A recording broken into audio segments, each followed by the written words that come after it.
The following study on Laozi's Wu Wei should by no means be regarded as a translation or even as a free rendering of the actual work of that philosopher. I have simply endeavored to retain in my work the pure essence of his thought, and I have given a direct translation of his essential truths in isolated instances only, the rest being for the most part a self-thought-out elaboration of the few principles enunciated by him. My conception of the terms Tao and Wu Wei is entirely different from that of most xenologues such as Stanislaus Julian, Gauss, and Legge, who have translated the work Tao Te Ching. But this is not the place to justify myself. It may best be judged from the following work whether my conception be reasonable or incorrect.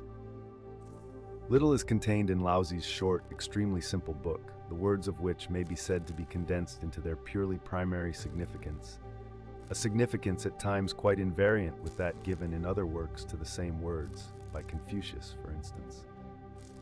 But this little is gospel.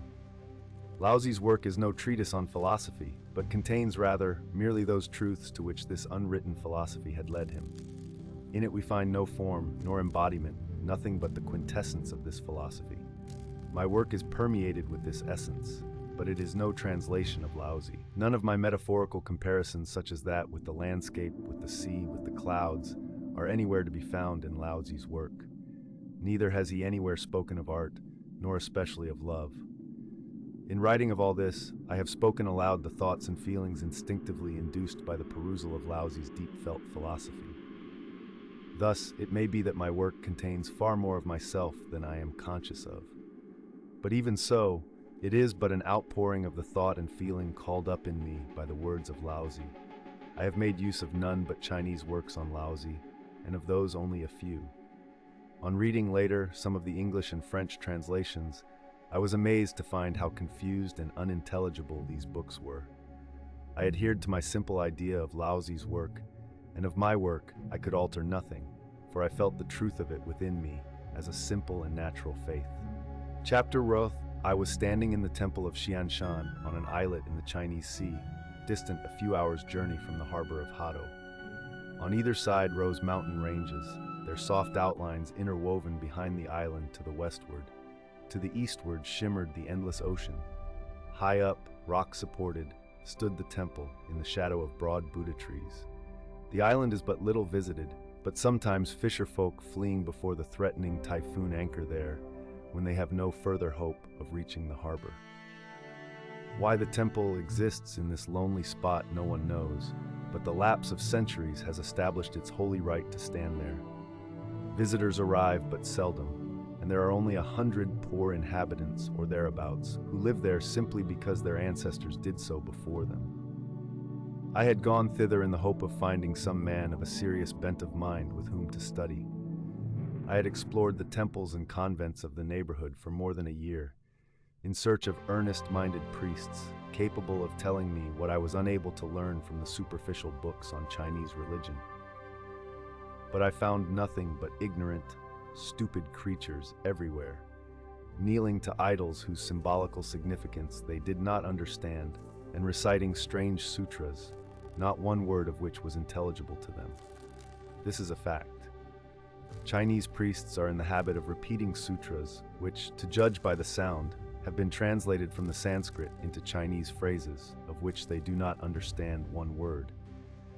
And I had been obliged to draw all my information from badly translated works that had received even worse treatment at the hands of learned Europeans than at those of the literary Chinese, whom I had consulted. At last, however, I had heard an old Chinaman speak of the sage of Shenshan as of one well-versed in the secrets of heaven and earth, and, without cherishing any great expectations, it is true, I had crossed the water to seek him out.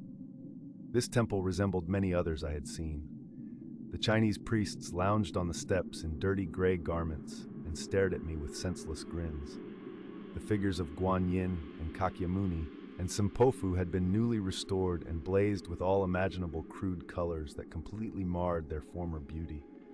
The floor was covered with dirt and dust, and pieces of orange peel and sugarcane were strewn about. A thick and heavy atmosphere oppressed my breast. Addressing one of the priests, I said, "I have come to visit the philosopher. Does not an old hermit dwell here, called after Lao Tzu?" With a wondering face, he answered me, Lao Tzu lives in the topmost hut upon the cliffs, but he does not like barbarians. I asked him quietly, will you take me to him, Bhikshu, for $1? There was greed in his glance, but he shook his head, saying, I dare not. Seek him yourself. The other priests grinned and offered me tea in the hope of a tip. I left them and climbed the rocks, reaching the top in half an hour, and there I found a little square stone hut. I knocked at the door, and shortly after heard someone draw back a bolt. There stood the sage looking at me, and it was a revelation. It seemed as though I saw a great light, a light not dazzling, but calming. He stood before me, tall and straight, as a palm tree. His countenance was peaceful, as is a calm evening, in the hush of the trees and the still moonlight. His whole person breathed the majesty of nature, as simply beautiful, as purely spontaneous as a mountain or a cloud. His presence radiated an atmosphere holy as the prayerful soul in the soft aftergleam on a twilight landscape. I felt uneasy under his deep gaze and saw my poor life revealed in all its pettiness. I could not speak a word, but I felt in silence his enlightening influence. He raised his hand with a gesture like the movement of a swinging flower and held it out to me, heartily, frankly. He spoke, and his voice was soft music like the sound of the wind in the trees. Welcome, stranger. What do you seek of me, old man that I am? I come to seek a master, I answered humbly, to find the path to human goodness. I have long searched this beautiful land, but the people seem as though they were dead, and I am as poor as ever. You err somewhat in this matter, said the sage. You are not so busily to be so very good. Do not seek it overmuch, or you will never find the true wisdom. Do you not know how it was that the Yellow Emperor recovered his magic pearl? I will tell you. Footnote. The Yellow Emperor is a legendary emperor who appears to have reigned about the year 26697 BC. Second footnote. That which follows in inverted commas is an extract translated from the 12th chapter of the Nahuajin. End footnotes. The Yellow Emperor once traveled round the north of the Red Sea and climbed to the summit of the Kunlun Mountains. On his return to the southward, he lost his magic pearl. He besought his wit to find it, but in vain. He besought his sight to find it, but in vain. He besought his eloquence to find it, but that was also in vain. At last he besought nothing, and nothing recovered it. How extraordinary, exclaimed the Yellow Emperor, that nothing should be able to recover it. Do you understand me, young man? I think this pearl was his soul, I answered, and that knowledge, sight, and speech do but cloud the soul rather than enlighten it, and that it was only in the place of perfect quietude that his soul's consciousness was restored to the Yellow Emperor. Is it so, master? Quite right. You have felt it as it is. And do you know, too, by whom this beautiful legend is told? I am young and ignorant. I do not know. It is by Zhuangzi, the disciple of Laozi, China's greatest philosopher. It was neither Confucius nor Mencius who spoke the purest wisdom in this country, but Laozi. He was the greatest, and Zhuangzi was his apostle. You foreigners cherish, I know, a certain well-meaning admiration for Laozi also, but I think but few of you know that he was the purest human being who ever breathed. Have you read the Tao Te Ching? And had you ever considered, I wonder, what he meant by Tao? I should be grateful if you would tell me, master. I think I may well instruct you, young man. It is many years since I have had a pupil, and I see in your eyes no curiosity, but rather a pure desire of wisdom for the freeing of your soul. Footnote. The following passage, as far as the sentence and the millions return again into one, is an adaptation, not a translation, of the first section of Tao Te Ching. Laozi's wonderfully simple writing cannot possibly be translated into equally simple passages in our language. This rendering of mine, arrived at partly by aid of Chinese commentators, is an entirely new reading, and is, to the best of my knowledge, the true one. One of the most celebrated, and in a certain sense, one of the most competent of these sinologues, Herbert Giles, translates of this first section only the first sentence, and finds the rest not worth the trouble of translating. Compare The Remains of Laozi by H. A. Giles, Hong Kong, China Mail, Office, 1886. This same scholar translates Tao as the way, not perceiving how impossible it is that that which Laozi meant, the highest of all, the infinite, should be a way, seeing that a way, in the figurative sense, always leads to something else, and therefore cannot be the highest. another still more celebrated sinologue, Dr. Leji, translates Tao as coarse. And out of the simple sentence, if Tao could be expressed in words, it would not be the internal Tao. He makes the come that can be trodden is not the enduring and unchanging course. The whole secret is this, that the sign or word Tao has a great number of meanings, and that, in Confucius's work Chongyong, it does, as a matter of fact, mean way, but in 100 other instances it means speech expression, a saying.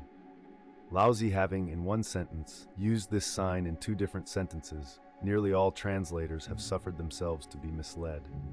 The sentence is as simple as possible, and in 2 of my Chinese editions, the commentators put spoken and by word of mouth.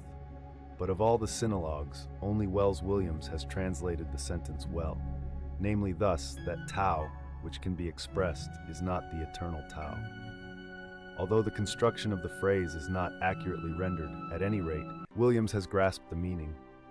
After my work had already appeared in the periodical The Goods, I saw for the first time Professor de Groot's work, Jaarlijk je Festen en Gebrogen Deremo Yishinesen, from which I gathered that he agreed with me insofar as to say also that Tao was untranslatable, a sublime conception for which the Chinese philosopher himself could find no name, and which he consequently stamped with the word Tao. Professor de Groot adds, if one translates this word by the universal soul of nature, the all-pervading energy of nature, or merely by the word nature itself, one will surely not be far from the philosopher's meaning. Although the term holds for me something still higher yet, I find Professor de Groot's conception of it the most sympathetic of all those known to me. End footnote. Tao is really nothing but that which you Westerns call God. Tao is the one, the beginning and the end. It embraces all things, and to it all things return. Lao Tzu wrote at the commencement of his book The Sun Tao, but what he actually meant, the highest, the one, can have no name, can never be expressed in any sound just because it is the one. Equally inadequate is your term God, Wu nothing, that is Tao. Do you not understand me? Listen further. There exists then an absolute reality, without beginning, without end, which we cannot comprehend, and which therefore must be to us as nothing, and which we are able to comprehend, which has for us a relative reality, is in truth only appearance. It is an outgrowth, a result of absolute reality, seeing that everything emanates from it and returns to that reality.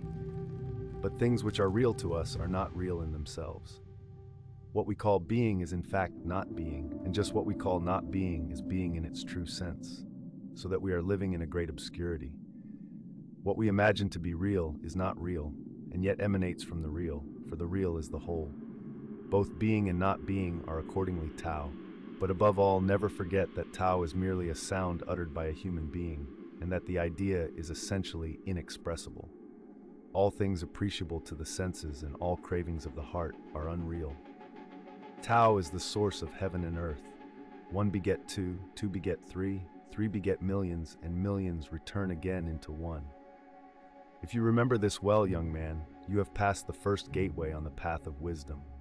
You know then that Tao is the source of everything, of the trees, the flowers, the birds, of the sea, the desert, and the rocks, of light and darkness, of heat and cold, of day and night, of summer and winter, and of your own life. Worlds and oceans evaporate into eternity.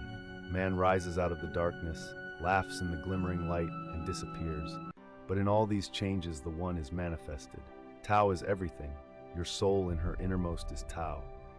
You see the world outspread before you, young man. With a stately gesture he pointed seawards.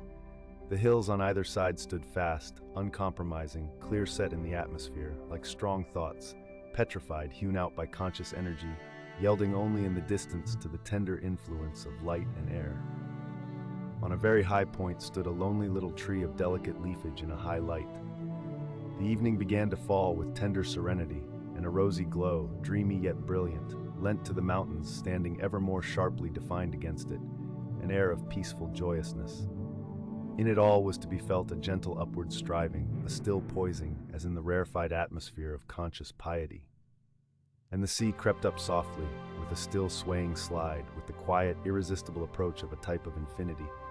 The sail of a little vessel, gleaming softly golden, glided nearer, so tiny it looked on that immense ocean, so fearless and lovely. All was pure, no trace of foulness anywhere. and I spoke with the rare impulse of a mighty joy. I feel it now, O Master, that which I seek is everywhere. I had no need to seek it in the distance, for it is quite close to me. It is everywhere, what I seek, what I myself am, what my soul is. It is familiar to me as my own self. It is all revelation. God is everywhere. Thou is in everything. That is so, boy, but confuse it not. In that which you see is thou, but thou is not what you see. You must not think that thou is visible to your eyes. Thou will never weaken joy in your heart nor draw your tears, for all your experiences and emotions are relative and not real. However, I will speak no more of that at present. You stand as yet but at the first gate, and see but the first glint of dawn. It is already much that you should realize thou as present in everything. It will render your life more natural and confident, for believe me, you lie as safe in the arms of thou as a child in the arms of its mother. And it will make you serious and thoughtful too, for you will feel yourself to be in all places as holy a thing as is a good priest in his temple. No longer will you be frightened by the changes in things, by life and death, for you know that death, as well as life, emanates from thou. And it is so natural that thou, which pervaded your life, should also after death continually surround you. Look at the landscape before you, the trees, the mountains, the sea. They are your brothers like the air and the light. Observe how the sea is approaching us, so spontaneously, so naturally, so purely, because it must be. Do you see your dear sister, the little tree on yonder point, bending towards you in the simple movement of her little leaves? Then I will speak to you of Wu Wei. Note, this Wu Wei, untranslatable as it is in fact, has been rendered by these synlogs into inaction, as though it signified idleness, inertia. It most certainly does not signify idleness, however, but rather action, activity. That is to say, inactivity of the pervaded unnatural passions and desires, but activity in the sense of natural movement proceeding from thou. Thus, in the Nanhua King, we find the following. The heavens and the earth do nothing, in the evil sense, and yet there is nothing which they do not do. The whole of nature consists in Wu Wei, innatural, from thou emanating movement. But translating Wu Wei into inaction, the sinologues have arrived at the exact opposite of the meaning of the Chinese text. Laozi himself does not dilate further upon the subject. What follows here is my own conception of the text. The whole first chapter of the original occupies only 1 page in the book and contains only 59 characters. It testifies to Laozi's wonderful subtlety and terseness of language, that he was able in so few words to say so much.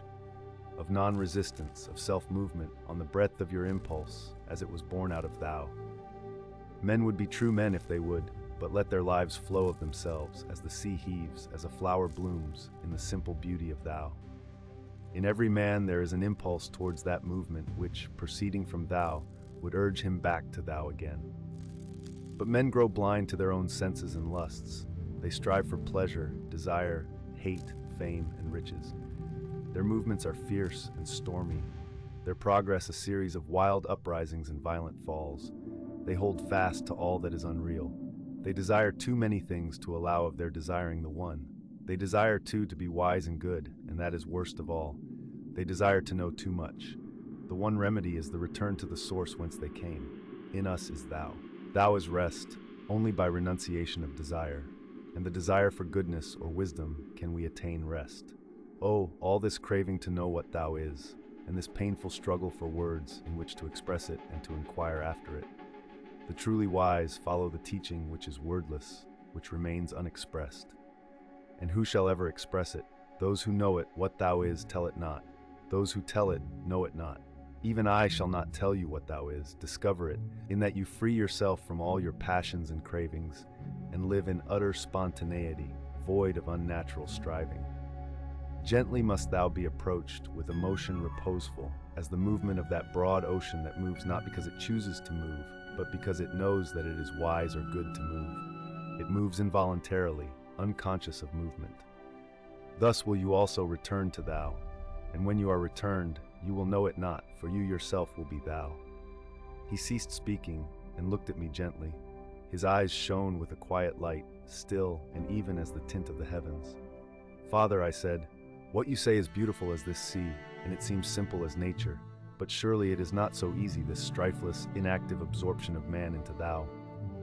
Do not confuse words one with another, he replied.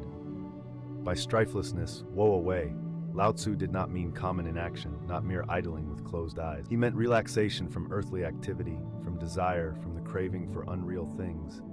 But he did exact activity in real things. He implied a powerful movement of the soul which must be freed from its gloomy body, like a bird from its cage. He meant a yielding to the inner motive force which we derive from Tao, and which leads us to Tao again. And believe me, this movement is as natural as that of the cloud above us.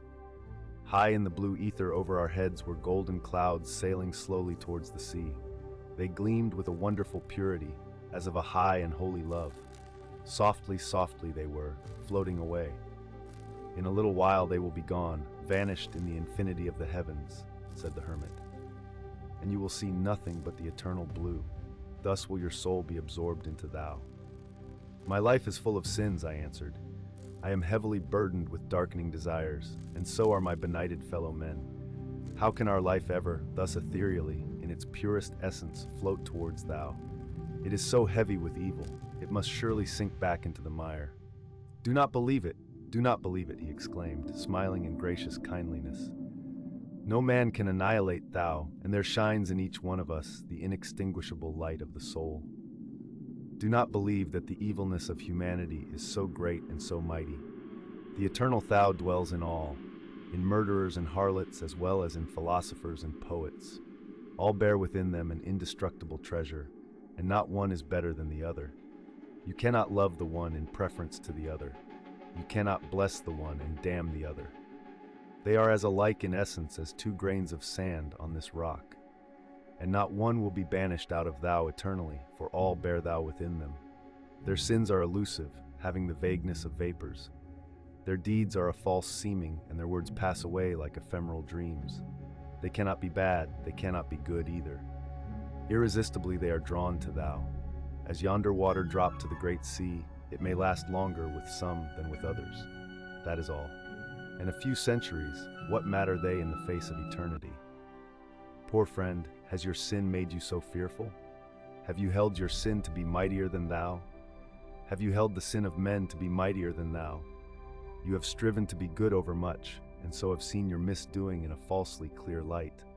You have desired over much goodness in your fellow men also, and therefore has their sin unduly troubled you. But all this is a seeming.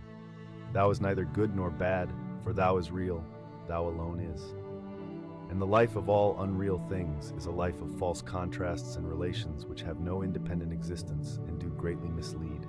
So above all, do not desire to be good, neither call yourself bad. Always, unstriving, self-impelled, that must you be. Not bad, not good, not little, and not great, not low, and not high. And only then will you in reality be, even whilst in the ordinary sense you are not. And once you are free from all seeming, from all craving and lusting, then you will move of your own impulse, without so much as knowing that you move. And this, the only true life principle, this free, untrammeled motion towards Thou, will be light and unconscious as the dissolution of the little cloud above you. I experienced a sudden sense of freedom. The feeling was not joy, not happiness. It was rather a gentle sense of expansion, a widening of my mental horizon. Father, I said, I thank you. This revelation of Thou lends me already an impulse which, though I cannot explain it, yet seems to bear me gently forward.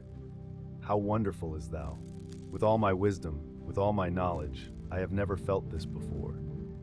Crave not thus for wisdom, said the philosopher. Do not desire to know too much. So only shall you grow to know intuitively, for the knowledge acquired by unnatural striving only leads away from Thou. Strive not to know all there is to know concerning the men and things around you, nor, and this more especially, concerning their relations and antagonisms. Above all, seek not happiness too greedily, and be not fearful of unhappiness, for neither of these is real. Joy is not real, nor pain either. Thou would not be. Thou were you able to picture it yourself as pain, as joy, as happiness or unhappiness, for Thou is one whole, and in it no discords may exist. Hear how simply it is expressed by Chuang Tzu. The greatest joy is no joy, and pain too will have vanished for you. You must never believe in pain to be a real thing, an essential element of existence. Your pain will one day vanish as the mists vanish from the mountains. For one day you will realize how natural, how spontaneous are all facts of existence, and all the great problems which have held for you mystery and darkness will become Wu Wei, quite simple, non-existent, no longer a source of marvel to you. For everything grows out of Tao. Everything is a natural part of the great system developed from a single principle. Then nothing will have power to trouble you, nor to rejoice you more. You will laugh no more, neither will you weep. I see you look up doubtfully, as though you found me too hard, too cold. Yes, when you are somewhat further advanced, you will realize that this it means to be in perfect sympathy with Tao. Then looking upon pain, you will know that one day it must disappear, because it is unreal. And looking upon joy, you will understand that it is but a primitive and shadow joy, dependent upon time and circumstance, and deriving its apparent existence from contrast with pain. Looking upon a goodly man, you will find it wholly natural that he should be as he is, and will experience a foreshadowing of how much goodlier he will be in that day, when he shall no longer represent the kind and good. And upon a murderer you will look with all calmness, with neither special love nor special hate, for he is your fellow in Tao, and all his sin is powerless to annihilate Tao within him.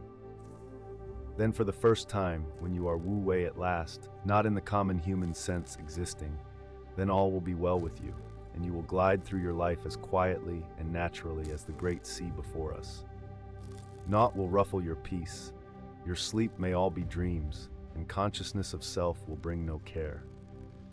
You will see Tao, in all things, be one with all existence, and look round on the whole of nature as on something with which you are intimate as with yourself, and passing with calm acceptance through the changes of day and night, summer and winter, life and death. You will one day enter into Tao, where there is no more change, and whence you issued once as pure as you now return. Father, what you say is clear and compels belief, but life is still so dear to me, and I am afraid of death. I am afraid lest my friends should die, or my wife, or my child. Death seems to me so black and gloomy, and life is bright, bright with the sun and the green and flowery earth. That is because you fail as yet to feel the perfect naturalness of death, which is equal in reality to that of life. You think too much of the insignificant body and the deep grave in which it must lie, but that is the feeling of a prisoner about to be freed, who is troubled at the thought of leaving the dark cell where he has lived so long. You see death in contrast to life, and both are unreal. Both are a changing and a seeming. Your soul does not glide out of a familiar sea into an unfamiliar ocean. That which is real in you, your soul, can never pass away, and this fear is no part of her. You must conquer this fear forever, or, better still, it will happen when you are older and have lived spontaneously, naturally, following the motions of Tao, that you will of your own accord cease to feel it. Neither will you then mourn for those who have gone home before you, with whom you will one day be reunited, not knowing yourself that you are reunited to them, because these contrasts will no longer be apparent to you. It came to pass once upon a time that Zhuangzi's wife died, and the widower was found by Huizi, sitting calmly upon the ground, passing the time as was his wont, in beating upon a gong. When Huizi rallied him upon the seeming indifference of his conduct, Zhuangzi replied, "Thy way of regarding things is unnatural. At first, it is true I was troubled. I could not be otherwise. But after some pondering, I reflected that originally she was not of this life, being not only not born, but without form altogether, and that into this formlessness no life germ has yet penetrated.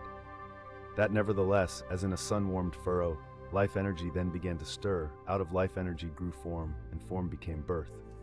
Today another change has completed itself, and she has died. This resembles the rise and fall of the four seasons, spring, autumn, winter, summer. She sleeps calmly in the great house. Were I now to weep and wail, it were to act as though the soul of all this had not entered into me. Therefore I do it no more." Footnote. This episode is translated from the 18th section of the Nanhuaging. By the great house Zhuangzi meant, of course, the universe. And this expression house lends to the passage a touch of familiar intimacy, showing Zhuangzi to have the feeling that the dead one was well cared for, as though within the shelter of a house. H. Gauss, who renders it eternity, which does not appear at all in the Chinese text, loses by his translation the confiding element which makes Zhuangzi's speech so touching. Compare Zhuangzi by H. Gauss, London, Bernard Squirrich, 1889. The actual words are couche, great house, and footnote. This he told in a simple, unaffected manner that showed how natural it appeared to him, but it was not yet clear to me. And I said, I find this wisdom terrible. It almost makes me afraid. Life would seem to me so cold and empty, were I as wise as this. Life is cold and empty, he answered quietly, but with no trace of contempt in his tone. And men are as deceptive as life itself. There is not one who knows himself, not one who knows his fellows, and yet they are all alike. There is, in fact, no such thing as life. It is unreal. I could say no more, and stared before me into the twilight. The mountains were sleeping peacefully in the tender bloom-like shimmer of vague night mists, lying lowly like children beneath the broad heavens. Below us was an indistinct twinkling of little red lights. From the distance rose a sad, monotonous song, the wail of a flute accompanying it. In the depths of the darkness lay the sea in its majesty, and the sound of infinitude swelled far and wide. Then there arose in me a great sadness, and my eyes filled as with passionate insistence I asked him, and what of friendship then? And what of love? He looked at me. I could not see him plainly in the darkness, but there shone from his eyes a curious soft light, and he answered gently, These are the best things in life by very far. They are one with the first stirring of thou within you. But one day you will know of them as little as the stream knows of its banks when it is lost in the endless ocean. Think not that I would teach you to banish love from your heart, for that would be to go against thou. Love what you love, and be not misled by the thought that love is a hindrance which holds you in bondage. To banish love from your heart would be a mad and earthly action, and would put you a further away from thou than you have ever been. I say only that love will one day vanish of itself without your knowing, and that thou is not love. But forget not that so far as I desire it, and so far as it is good for you, I am speaking to you of the very highest things. Were I only speaking of this life and of men, I should say love is the highest of all. But for him who is absorbed again into thou, love is a thing past and forgotten. Now it has grown late, and I would not impart too much to you at first. You will surely desire to sleep within the temple, and I will prepare your couch. Come with me, and descend the mountain with all caution. He lit a little light, and held out his hand to lead me. Slowly we proceeded, step by step. He was as careful of me as though I had been his child. He lighted my path at every steep descent, and led me gently forward, taking heed of all my movements. When we arrived at the foot, he showed me the little guest chamber set apart for mandarins.